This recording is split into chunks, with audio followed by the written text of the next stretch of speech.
क्या आप जानते हैं कि एक वे समय है जिस समय परमेश्वर खुद इस धरती पर घूमने आते हैं। उस समय जो कोई भी प्रार्थना में होता है उसे अपार ज्ञान, बुद्धि, समझ और परमेश्वर का आशीष का अनुभव होता है। अब ये ऐसा कौन सा समय है जिस समय परमेश्वर खुद इस धरती पर आते हैं? इस बात को जानने के लिए हमें पहले यह जानना होगा कि बाइबल में समय को किस प्रकार से देखा जाता है। आप सभी को जय मसीह की। मैं हूं हिमांक। इससे पहले कि मैं वीडियो को और आगे बढ़ाऊं, आप हमारे इस Jesus is life forever channel को सब्सक्राइब कर लीजिए और बेल आइकन दबाना मत भूलिएगा। अब जैसा कि दिन में 24 घंटे होते हैं, उन 24 घंटों को यहूदियों ने दो हिस्सों में बांट रखा था। पहला दिन के 12 घंटे और दूसरा रात के 12 घंटे। पर जब रोमी सरकार ने यहूदियों पर कब्जा किया, तब यहूदियों को रोमी सरकार के समय के अनुसार चलना पड़ा। अब रोमियों ने अपने समय को कुछ अलग प्रकार से बांट रखा था। रोमियों ने रात के समय को 4 पहरों में बांट रखा था। वे 4 पहरों को हम इंग्लिश में 4 नाइट वॉचेस भी कहते हैं। वो 4 पहर कुछ इस प्रकार से थे कि पहला पहर 6 बजे से 9 बजे तक होता था, और दूसरा पहर रात के 9 बजे से रात के 12 बजे तक, और तीसरा पहर रात के 12 से 3 बजे तक होता था, और रात का अंतिम पहर सुबह 3 बजे से सुबह के 6 बजे तक होता था। अब इन्हीं 4 पहरों में से किसी एक पहर में यीशु मसीह पानी पर चल के अपने चेलों के पास उनसे मिलने आए थे, और उससे पहले वे पहाड़ पर प्रार्थना कर रहे थे। अब वे पहाड़ पर प्रार्थना क्यों कर रहे थे, ये हमें आगे पता चलेगा।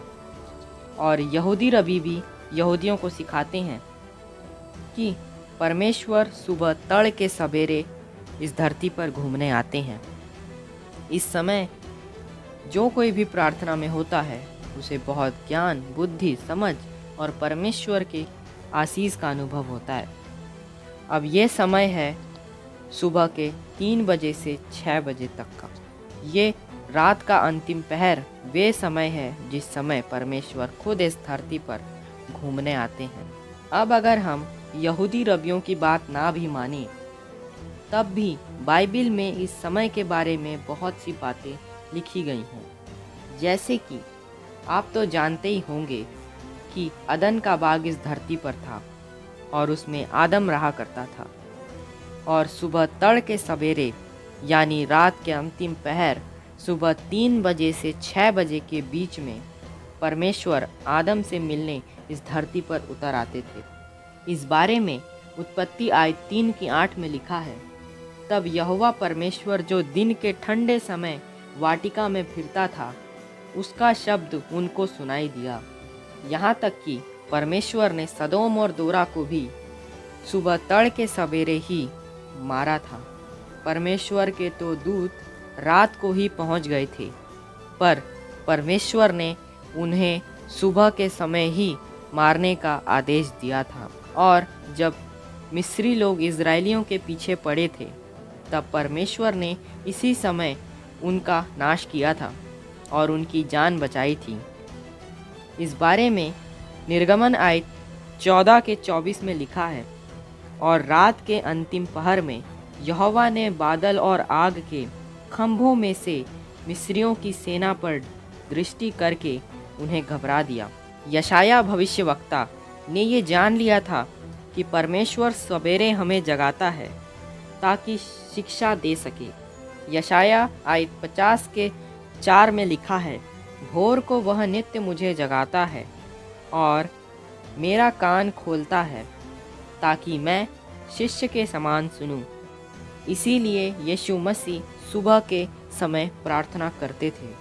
वे पूरी रात प्रार्थना करते थे और सुबह के समय इस पहर में अपनी प्रार्थना खत्म करते थे। इस बारे में मुरकुस आयत 1 के 35 में लिखा है, और भोर को वह दिन खिलने से बहुत पहले वह उठकर निकला और एक जंगली स्थान में गया और वहाँ प्रार्थना करने लगा।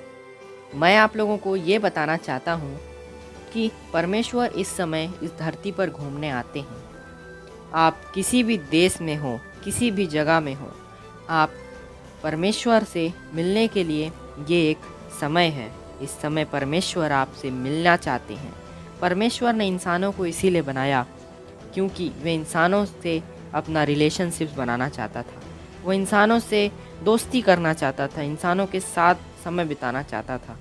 इसीलिए उसने इंसानों को बनाया और वे इंसानों से मिलने इस तड़के सवेरे रात के अंतिम पहर में इस समय उस धरती पर उनसे मिलने आता है। और उस समय जो कोई भी प्रार्थना में होता है उसे परमेश्वर के होने का अनुभव जरूर होता है। तो मैं आप लोगों को बताना चाहूँगा, अगर आप किसी भी परेशानी में हैं, किसी भी प्रॉब्लम में, किसी भी तरह के प्रॉब्लम हो, टेंशन हो, बीमारी हो, आपके घर में कुछ भी प्रॉब्लम चल रहे हो, तो आप एक बार सुबह इस समय प्रार्थना जरूर कीजिए। इस समय परमेश्वर आपसे मिलने के लिए आपको एक समय देता है। वो चाहता है कि आप उस समय उठें और उससे बातें करें। तो मैं आप लोगों से कहना चाहूँगा, क्या आप अपने कल की अपॉइंटमेंट को छोड़ना चाहेंगे? जी नहीं, आप कल के अपॉइंटमेंट में ज़रूर परमेश्वर से बातें कीजिए। तो आज के इस वीडियो में हम इतना ही बात करते हैं। तो तब तक के लिए आप सभी को जय मसीह की।